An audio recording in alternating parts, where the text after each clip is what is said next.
Heer zij met u en met uw geest. Uit het heilig evangelie van onze Heer Jezus Christus volgens Marcus. Lof zij u, Christus. In die tijd ging Jezus vandaar weg om zich naar zijn vaderstad te begeven. En zijn leerlingen gingen met hem mee. Toen het Sabbat was, begon hij te onderrichten in de synagoge. De talrijke toehoorders vroegen verbaasd, waar heeft hij dat vandaan? En wat is dat voor een wijsheid die hem geschonken is? En wat zijn dat voor wonderen die zijn handen verrichten? Is dat niet de timmerman, de zoon van Maria, de broeder van Jacobus en Jozef en Judas en Simon? En wonen zijn zusters niet hier bij ons?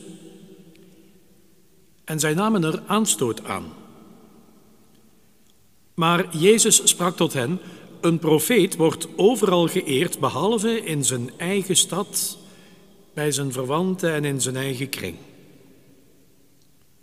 Hij kon geen enkel wonder doen, behalve dat hij een klein aantal zieken genas die hij de handen oplegde.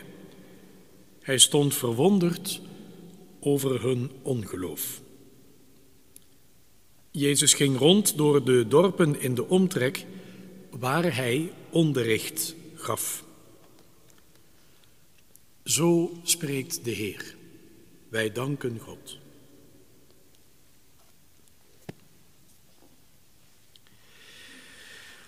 Als het erg goed gaat met de kerk, dan klopt er ergens iets niet.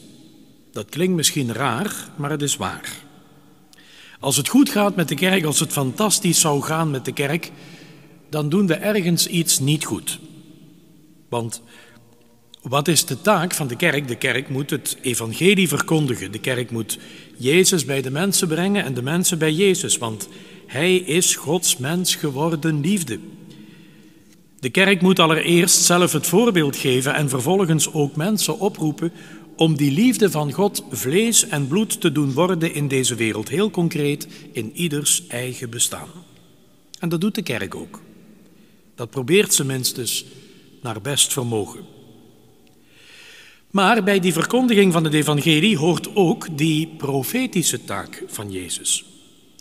Profeten verkondigen inderdaad Gods nabijheid, maar kaarten ook alles aan wat niet op God of medemens gericht is. En daar roepen ze op tot bekering en verandering. Jezus laat je geen rust.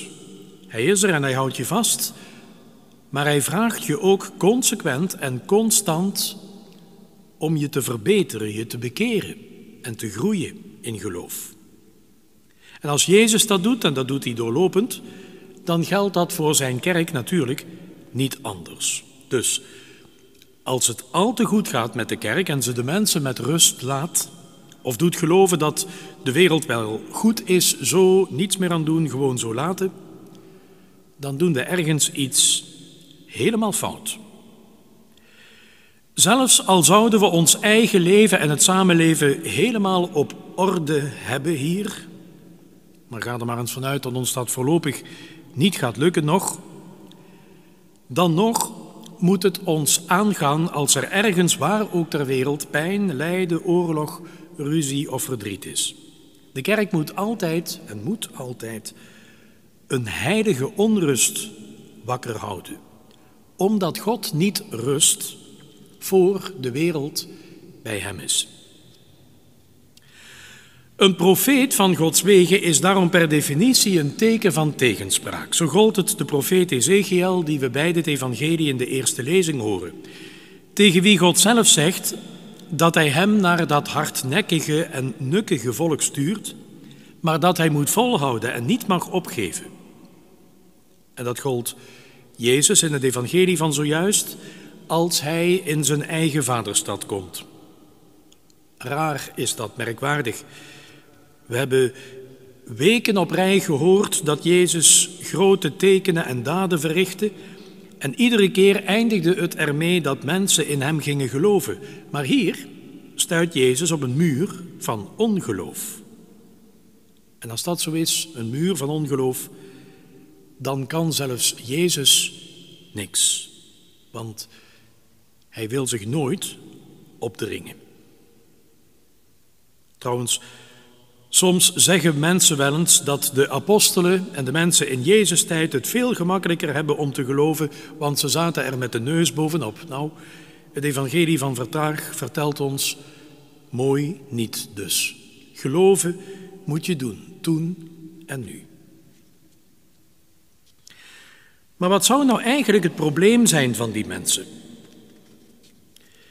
Een tijdje geleden was er een doopsel.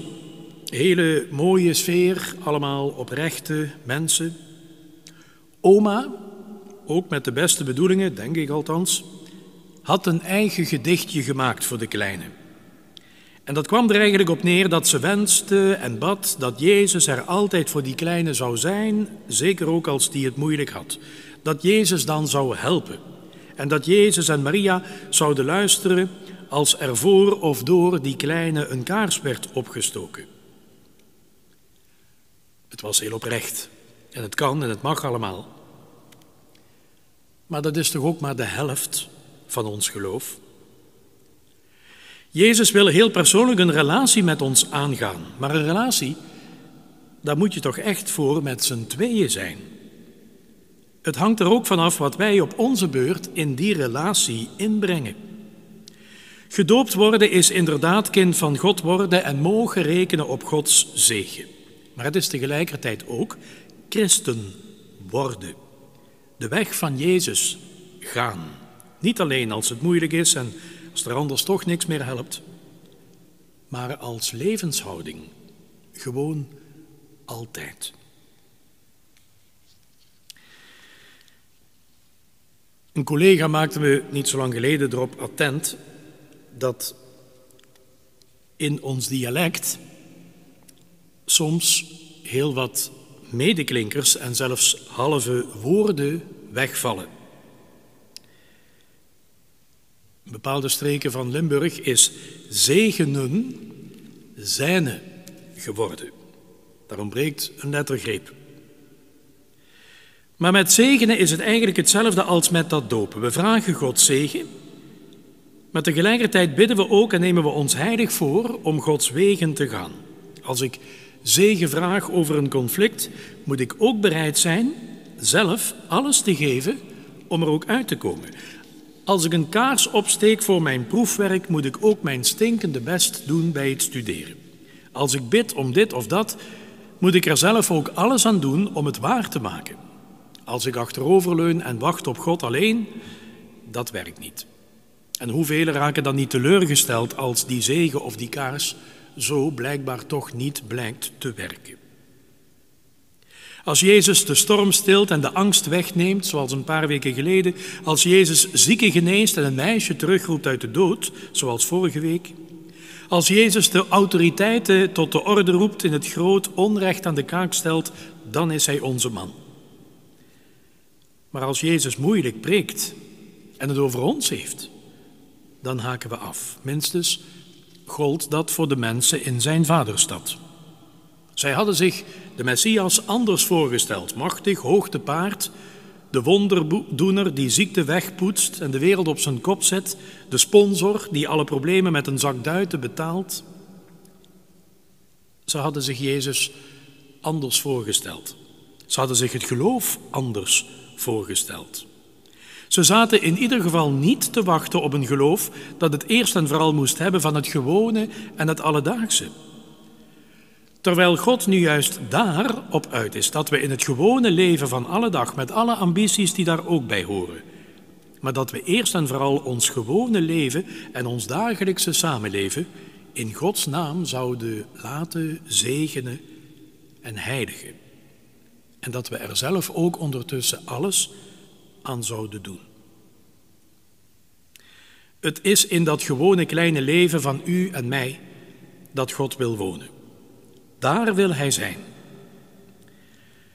Het zit er bij die mensen in zijn vaderstad nou juist in dat ze hem nou juist daar, in dat gewone leven, het liefst op verre afstand houden.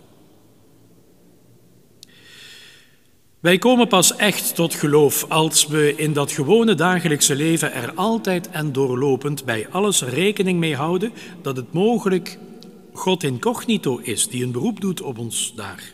Nou ja, incognito, Misschien presenteert God zich daar inderdaad heel anders dan dat wij ons dat zelf zo gedacht en gedroomd hadden. Anders dan onze vooringenomenheid. Maar anderzijds, hij heeft het ons toch zelf gezegd dat hij daar bij ons is. Al is het onverwacht anders. De Heer is er. Maar hij hoopt dat wij er ook voor hem zouden zijn en dat hij bij ons binnen mag. En dan hoopt hij ook nog eens dat wij vervolgens hem laten zien, heel concreet, in ons eigen gewone dagelijkse leven. Amen.